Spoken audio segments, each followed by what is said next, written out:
Good morning, parents. Hopefully you are coming on in the room. I'm getting my coffee together because we're about to chat today.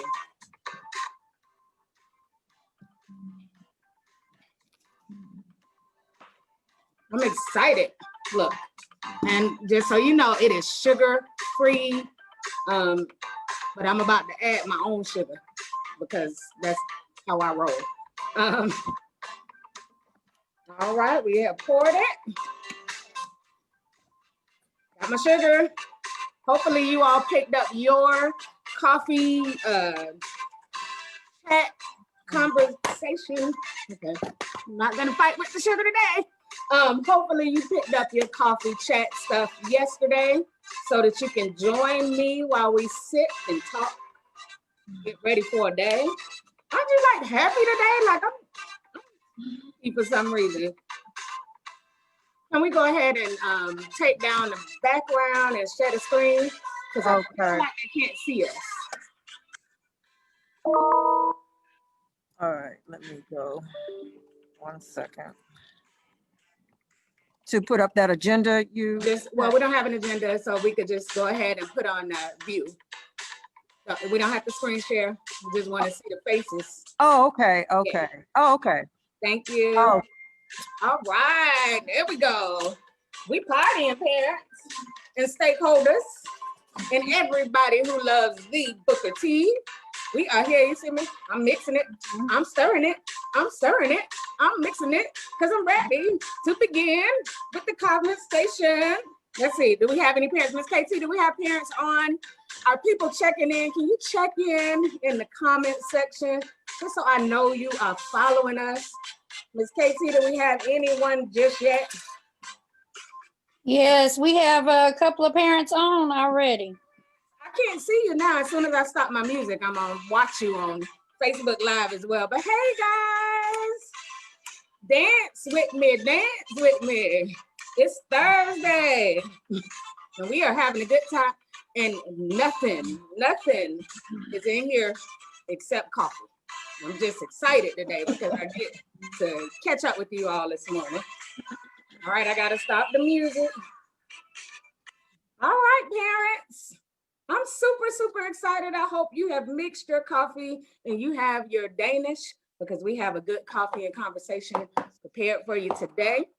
Today, I want to introduce to you the amazing, the beautiful, the talented, the committed Miss Kimberly Moore. And before we get into our chat, Ms. Moore, why don't you tell the people who you are, what you do, how long you've been connected to the Booker T?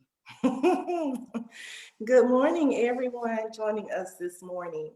I am Kimberly Moore, currently one of the assistant principals at the Booker T. Washington High School. I have been connected to Washington for over half of my life. I literally started working at Washington while I was still a college student at the Atlanta University Center. I came, fell in love, and never had a desire to leave. So I have worked a variety of jobs. I do consider myself to be a servant leader. And so while I've been here at Washington, there's absolutely nothing that I have not experienced or tried to work with to help serve the community, whether it be as a clerk in the office, a department chair in the social studies department, athletic director over athletics, instructional coach. I've done a auxiliary sponsor, SGA advisor. I've done a little bit of it all. And I have truly enjoyed my time at Washington. So one more time, Ms. Moore, for us. How many years again have you been at the Booker T? I just said over half my life. I didn't say but I am actually in my 23rd year as a full-time staff member. But I started, as I said, while I was still a student at Spelman. I worked 2 years in the main office on a part-time basis. Wow, can you all, like, that is amazing. 23 full years here at the Booker T. So, you know, she has a whole lot of information to give us about the history and the ups and downs of the Booker T, but she's also going to catch us up on where we are currently. And she is on the floor, parents. She is still on the floor, loving on your students, making sure they have everything they need. And I, for one, can't imagine being able to get through a school year without a Kimberly Moore on my team. So I just publicly must say thank you, Ms. Moore. And I want to make sure everybody knows you. Right now, we do have a couple of parents checking in. I have to stop. I'm sure all of our parents know Miss KT. She is our amazing parent liaison here at the school. And so, Miss KT, you want to say hi to the folk? Good morning, everybody. So glad to see y'all on Facebook Live today. And if y'all have any questions, just put them in the comment box and I will let Ms. Moore and Dr. Young have them, okay? All right, thank you. So yes, put your questions in the chat box. Miss KT is going to get to the questions. I'm sure they're going to come up as Ms. Moore and I are kind of chatting through our topic for today. And I promise you we will get to it before we end. I don't expect that this is going to be a super long meeting, but I do want you to ask questions because what we're talking about today is important. So today's topics include scheduling. We're going to have some conversation around scheduling. We're going to talk about credit hours and accruing credit hours. We're going to talk about credit recovery, incompletes, how to kind of clear those up if your students ended. And we're actually going to begin with the incompletes, Ms. Moore. And then, of course, we will get into some new policies we put in place here at the Booker T. And the policies are different for your students. We rolled it out to them yesterday. And today we are going to roll it out to you all just so you have a full understanding of where we are headed as a school. All right, so as you know, the pandemic, March happened. Everyone's kind of scrambling. We're trying to figure out how to end the school year between March and May successfully. And at Washington, we continued. We had our online platforms, just like every school in Atlanta Public Schools and across the nation, in fact. We continued with learning online. It was a huge shift for our teachers and for our faculty and for everyone. And then so there were some things that we did really well. I always like to tell people we did some things amazing. And then there were some things we had to get better at this time around. And so we did a lot of work over the summer. We did a lot of work doing pre-planning, and what you probably are already seeing is a far more prepared and active learning environment virtually. And so we are proud of the work the teachers have had to endure over the time period and what they're producing right now. Like, this is school. It may be virtual, but this is 100% full-fledged school. And I gotta have parents understand that because we need full commitment from your students. But as I mentioned, because we shuttered so quickly, we did not know when we shuttered what it was, how long we would be out. We certainly didn't know what the implications would be, the longstanding implications would be for us. And one of those huge barriers to our success when we shuttered in March was technology. I mean, we did have some struggles with getting our students technology, getting it to them quickly, ensuring that they could get online, teachers and their familiarity with technological platforms for learning. There were just a couple of barriers. And so some of those barriers produced incompletes. And incompletes are where some of our students landed. And so what was happening was we saw a student get on, but sometimes they didn't stay on. We did have instances where students never connected with us when we went virtual. So, but in this case, we're talking about students who did actually get online, who did actually begin the work. They just did not complete the work required to actually attain a grade for that class. And so incompletes. Ms. Moore, right now, we have a couple of students who fall in the incomplete range. What should they be doing to ensure that they kind of clear those up? And then tell us why that's important. Okay. So as you stated, we had a number of students, about 350 to be in the range of students who were not able to complete all of their assignments during Q4 to get credit for their class.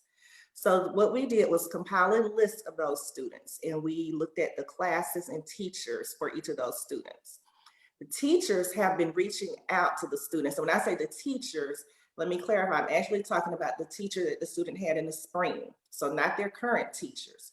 So as Dr. Young said, we've done a lot of work, and right now the teachers are working double, triple, sometimes quadruple time. So the teachers from the spring have been reaching out to students who received an incomplete. When we went to virtual learning in the spring, Edgenuity was the platform that most of our classes used. There were only a very few that did not use Edgenuity. So now we are working with the students to get the assignments completed. The assignments are still located in Edgenuity. A lot of teachers are still using Edgenuity for the fall with some of their instruction, as well as some other platforms. But for the spring incompletes, the students are working with their spring teacher that they received the incomplete with to go back into Edgenuity and complete those assignments. Now, Dr. Young, you asked what happens if they don't do that. Let's just say a student was working and their current grade at May 22nd was a 63, and they do not work with the teacher now to complete the rest of their assignments. On October 24th, their transcript will be updated. Right now, their transcript shows an I for incomplete. On October 24th, the transcript would be updated, and it would be updated to the grade that the student had on May 22nd. In my example, the 63. So in essence, the student would have a failing grade. So of course, we don't want that to happen. We are encouraging that students and teachers connect with each other and get those assignments done. The assignments have to be complete by October 23rd. The district is allowing grace period of the first quarter to rectify the incompletes. So by October the 23rd, the students have to have completed those missed assignments from the spring so that their transcript could be updated on October 24th to a passing grade and not a failing grade. All right, well, parents, you heard it here first. Your students have until late October, October 23rd, to be exact, to make sure that they clear those incompletes. As you know, we have this thing in high school called a transcript. Students, as Ms. Moore just, students, my apologies. You see, I'm always in the mode of being a principal. Today, I'm just being a sharer of good news. So as you know, we need to ensure that our students have successfully completed that course before it posts the transcript as an F, and the student has to retake the class. And remember, every time a student has to retake a class, they lengthen the time period it takes for them to get to graduation. They lengthen that. So because we're on a 4x4 schedule, students have the potential to earn 8 credit hours a year. And so that is 8 times 4, which is 32, 8, 14, 32. 8 times 4 is 32. They can earn 32 credit hours over the course of the year. I was joking. They can earn 32 credit hours over the course of 4 years in school. But do they need 32 credit hours to graduate, Ms. Moore? No, students only need 24 hours to graduate. So many of our students do graduate with more than the minimum 24. But in order to graduate, they only need 24 credit hours. Now those hours, it's not just 24 hours, just come and get 24 hours. They are in specific areas, but it's only 24 that they need to graduate. Okay, so I'm gonna put a pin in what you just said. So right now, what we understand to be true is a student at Booker T. Washington has potential to earn 32 credit hours over a 4-year time span.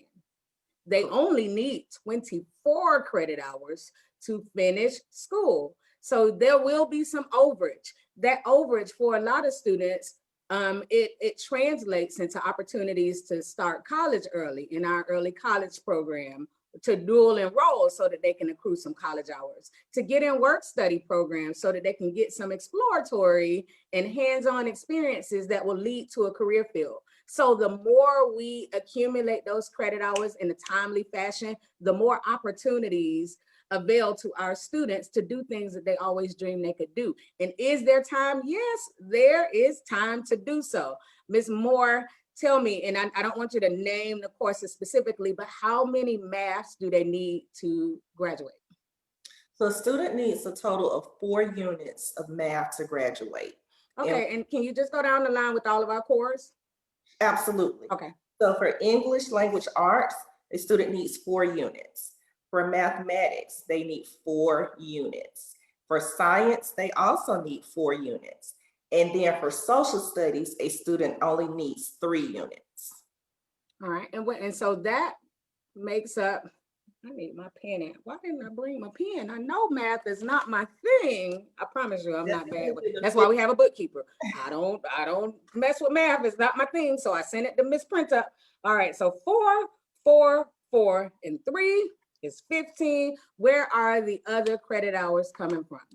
So the other credit hours are coming from foreign language. Students have to take 2 units or 2 years of a modern language. And they have to have 1 unit of either a CTAE, an additional year of a modern language, or fine arts credit. They must have 1 unit of PE, a half unit of health, a half unit of community service, and then 4 elective units. And 3 of those units have to be in a state-defined pathway. All right, so she just threw a lot at you. So I think the thing that, like, if I were listening to this, if I didn't already know everything there is to know about high school, that really makes me stop. Oh, wait on, Miss Moore. What do you mean by pathway? What is a pathway? And what pathways do you offer at Washington? So you can think of a pathway kind of as a college major, an area of study. So at Washington, we have pathways in our CTAE department. We have pathways in our fine arts department, and foreign language is actually considered a pathway.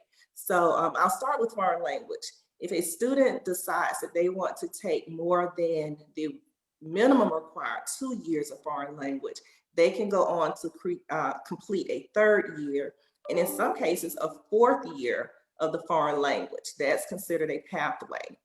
In fine arts, of course, we have band, chorus, visual arts, and dance.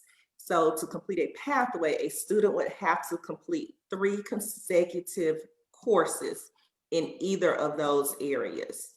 And then within CTAE, we have our culinary arts, we have sports medicine, business accounting, entrepreneurship, and programming. And I left off one. We also have JROTC. Our JROTC program presents an opportunity for students to complete a pathway if they go on to complete advanced level courses within JROTC. She said JRTC, y'all. I think my husband is watching. Y'all know he's military, so I got to take a second and thank all of our soldiers all over the world who have given their lives, sacrifice, and everything. And guess what, soldiers? We prepare them right here in high school to join the troops and be a part of the G14 classified missions that you all are always on. All right. So, Ms. Moore, I thank you so much for catching us up on all of the pathway stuff. So a big thing about all of this is ensuring this process of scheduling. And I was an AP for a long time. One of my best friends is a scheduler. And I always tell her that the one duty, the singular duty that I would have destroyed had it been on my duty roster is the master schedule, because I know it requires so much. So parents don't know the background of master scheduling. I feel like if we give it to them, it's too many mechanics. So I don't want to get into that, but I do want to get into the what I need to know as a parent. My child's schedule is not what I want it to be. Number one, how you go about determining what the schedule is and how you set up my student schedule. And number two, how can I get the schedule of desire from my student? Is there a way to do so?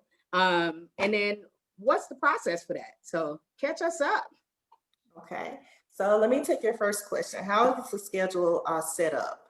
Going back to the requirements that we just discussed, what we do is for each grade level determine what core classes, I apologize, what core classes are required at each grade level. And so for each grade level, of course, a student is going to take a math, a language arts, a science, and a social studies core. Now on the 4x4 schedule that we have, the student is going to take all 4 of those classes at the same time. For the first 2 quarters, they will take 2 core classes. And in the last 2 quarters of the year, January to May, they will take another 2 core classes. So in setting up the student schedules, and every student schedule is different. That is one thing that I do like to point out to parents.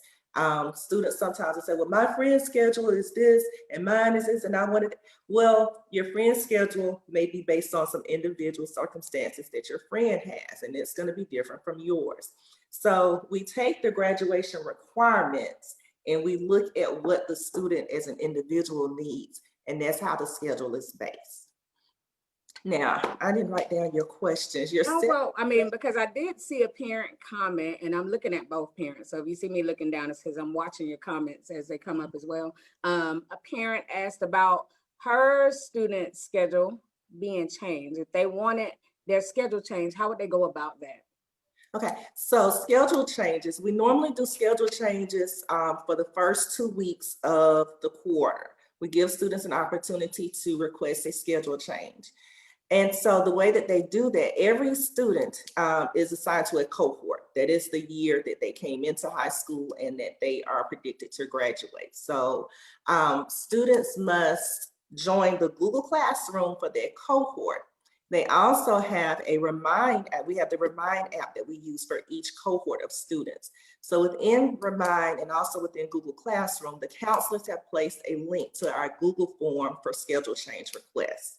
So that's been up, it's been communicated to the students throughout this first week, almost 2 weeks, and we are actually scheduled to end schedule change requests on tomorrow because that was the end of our first 2 weeks of this quarter.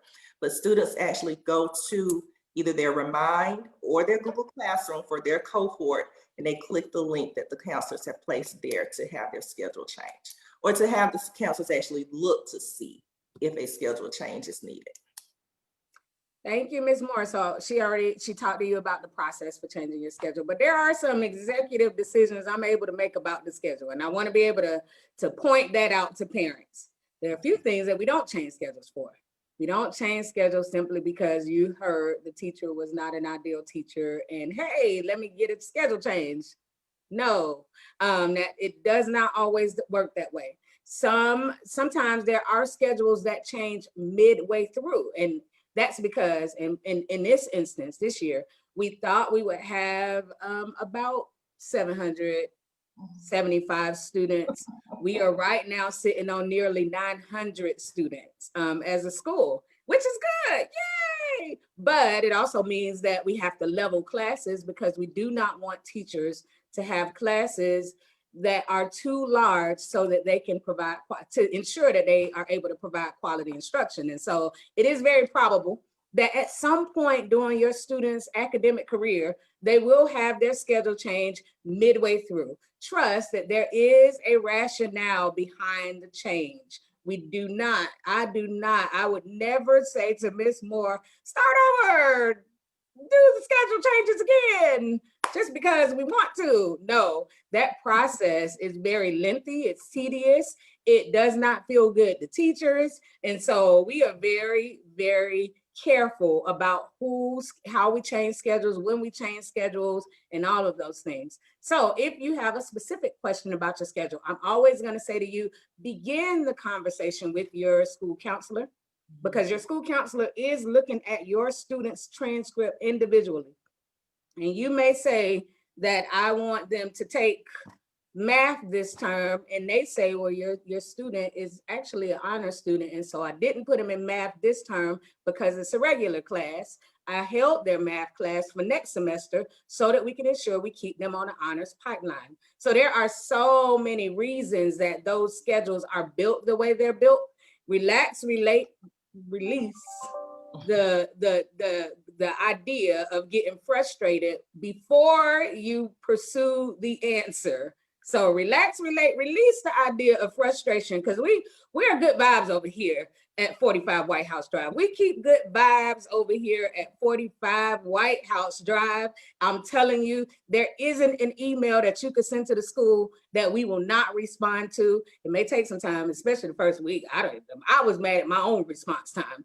But typically we get back to you within 24 to 48 hours because we understand the urgency it creates for you when your child is the center focus of the conversation. So work with us, but pursue the answers, because I guarantee you there is more to the question that you're asking us than the simple, can it be done, yes or no answer that you're expecting to receive from us. So I just wanted to make sure I say that, because I know the one thing that parents, you know, if I'm talking about some of our perceptual data, one of the things that probably upsets parents most is that their children didn't get the schedule they hoped to. Their child or children didn't get the schedule. And I really want to be able to say to you, there are so many things that goes into building the schedule. And I'm asking for grace and mercy for my entire team. I see Mr. Amos on me. Yes, sir, almost 900 students. I know, that's why I'm sipping coffee, Mr. Amos. But please don't let the go team. I see Ms. Packer. It's nothing in the coffee. I'm representing you well, people. I'm representing you well. I just put sugar in it. I need some more. All right. Okay. Miss Moore, we are going to move back into, and Mr. Clark is on, guys. Mr. Clark is in the chat. Miss Kami Olatunde Floyd is in the chat. And so they're answering questions as they come up about specific things. Mr. Clark is all things technology right now. He typically is the freshman academy assistant principal, but for right now, he's been knighted as our technology specialist along with Ms. Shanks. And Miss Kami Floyd is here to support us with any questions about graduation and all of that. All right, so Miss Moore. Dr. Young, I'm sorry. Yeah. Before we move on, there is a question about early college students eligible for schedule changes. And I just wanted to emphasize they are. However, you will need to reach out to Miss Tiffany Stembridge, our early college coordinator, and she will work with both the parent and the guidance counselor. Early college does have a defined course of study, and so their schedules a lot of times are a lot tighter and a little more difficult to change, but they, depending on the situation, yes, they are eligible for schedule changes. You'll just need to work with Ms. Stembridge and the counselor on that. All right, and so parents who are asking about early college, you probably know what it is, but I'm sure that there are some people who will watch this and wonder what early college is. And so early college is that program for our aggressive learners, those kids who know they hope to move on to a four-year institution.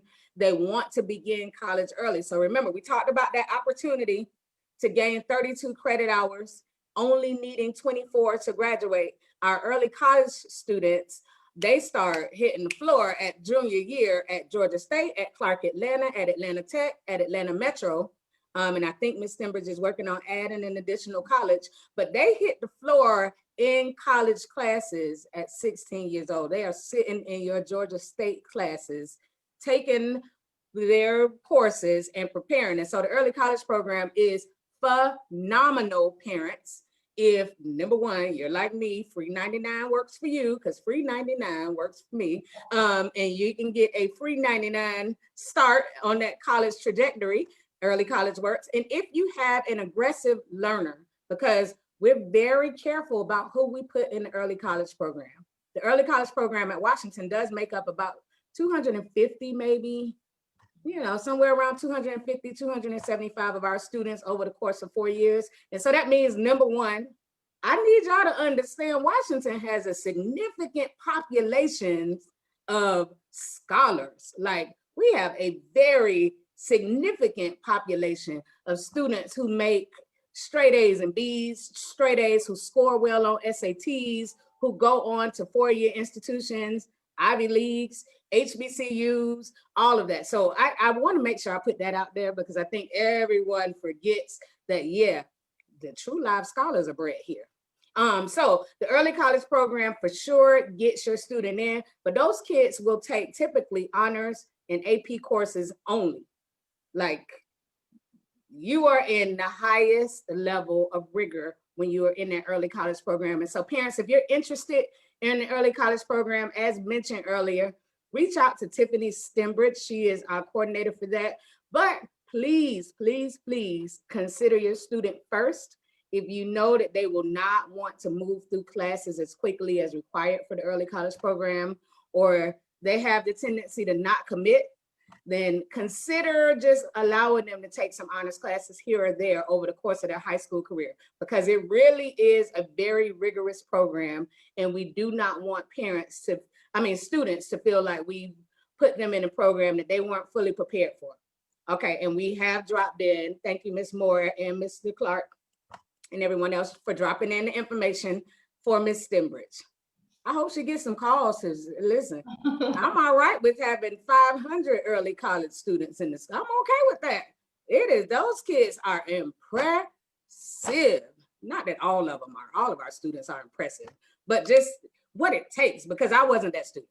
I had anybody who is watching from Miami Central, you all know how Angie was. And so I digress. I'm proud of the early college students and who they are becoming every single day as scholars. All right, so Ms. Moore, we want to move on, because we've talked about everything from the credit hours you have to have, from the schedules and how they go about pursuing that, early college, incompletes. Let's talk about this big elephant in the room, and that is course failure. Course failures. Oh, take me now. If I had to put in the words, the one thing that, it is students failing classes. What students don't understand is, as soon as you enter high school, you are on the clock. Every single class that you take goes on your transcript, which also builds this GPA. And so too many Fs knocks you out of the park for certain schools. And I tell that to students, like, you've been dreaming of going to Harvard. Well, F number one is going to compromise that dream up top, because you're competing against kids who never make Fs ever. And so you can't even earn one F and say that you want to get into an Ivy League school. So you certainly don't want to build a history of failing classes.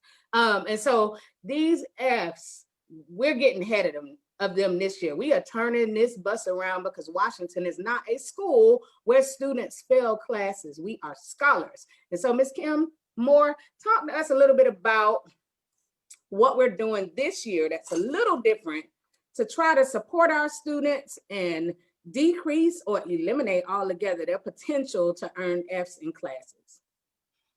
So we are implementing a new grade recovery program.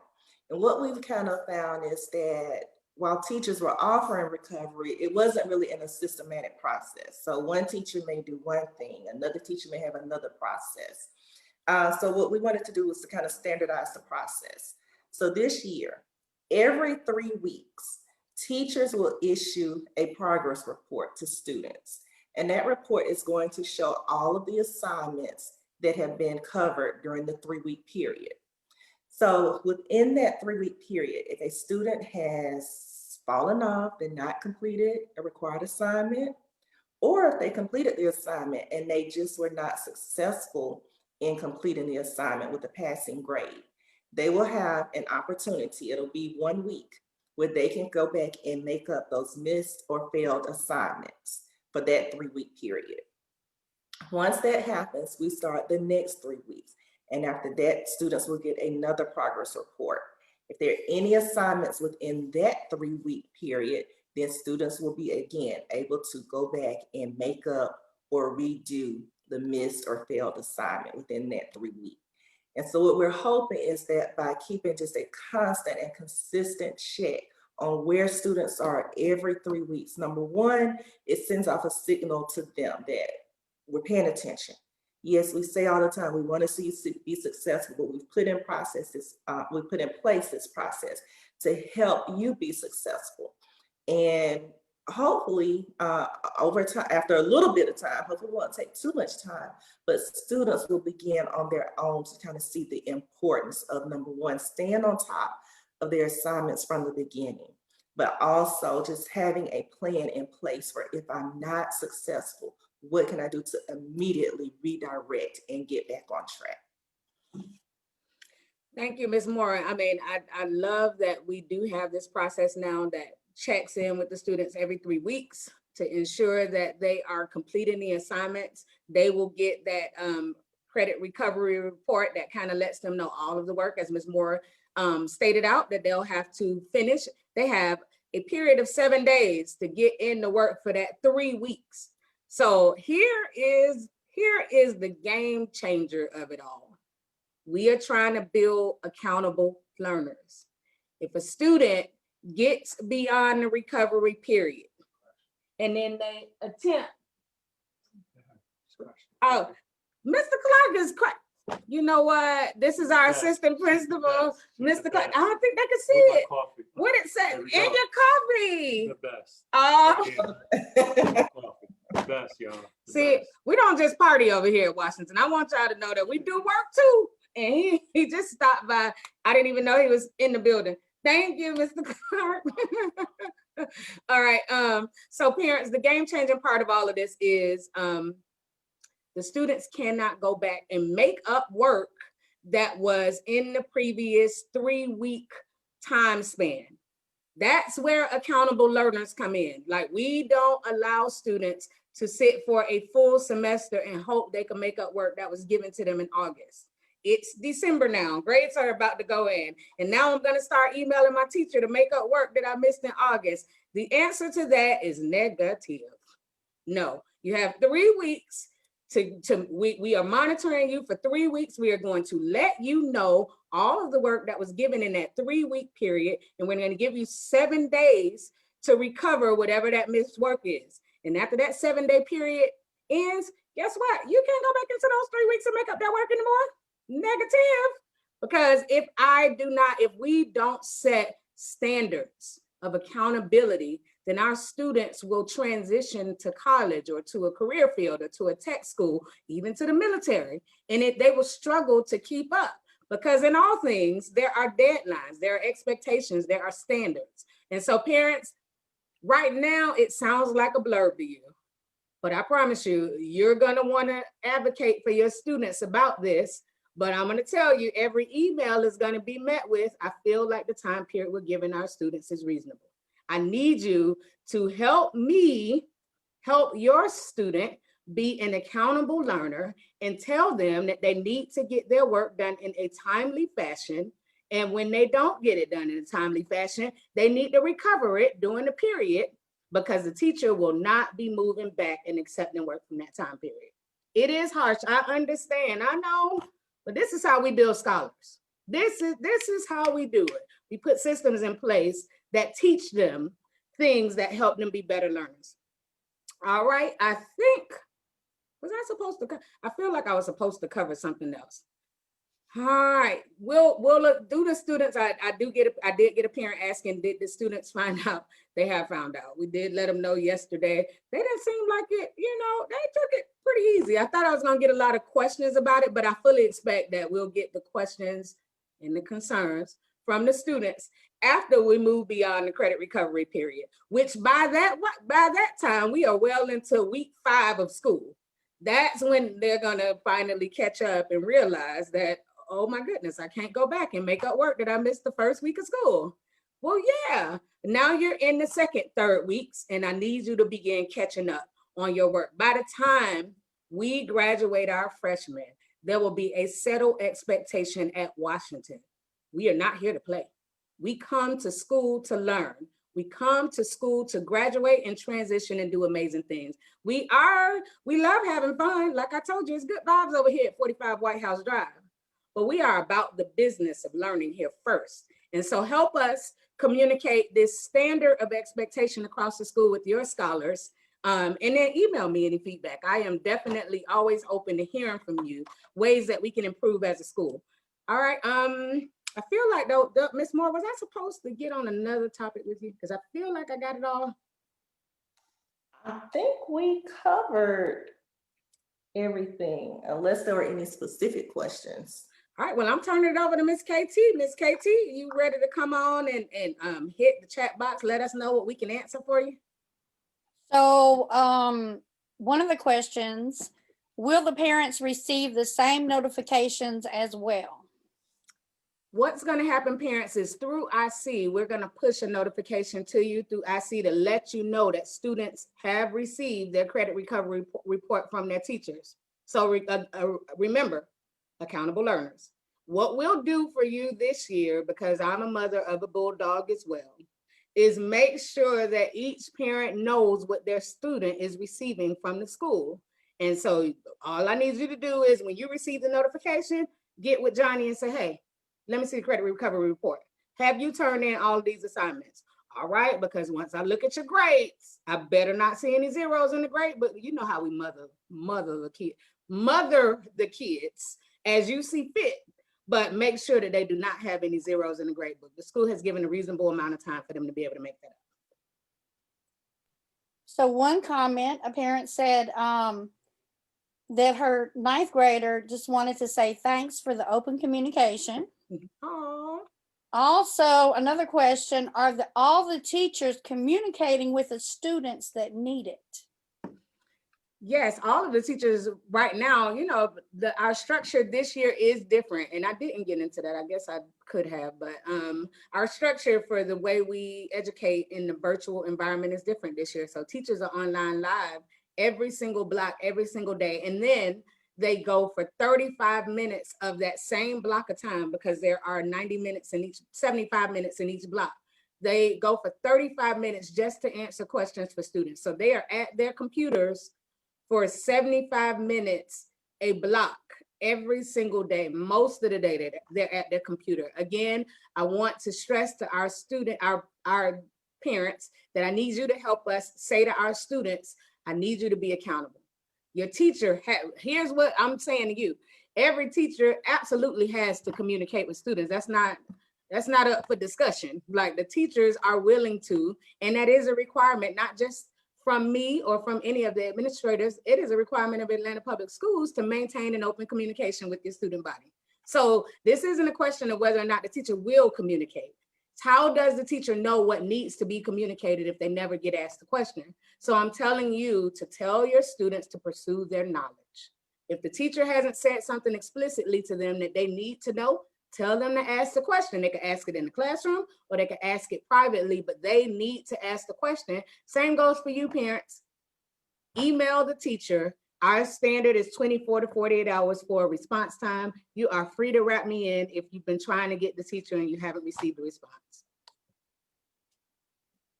The last question that I have seen so far is, if a student is working part-time, are they still responsible for community service hours?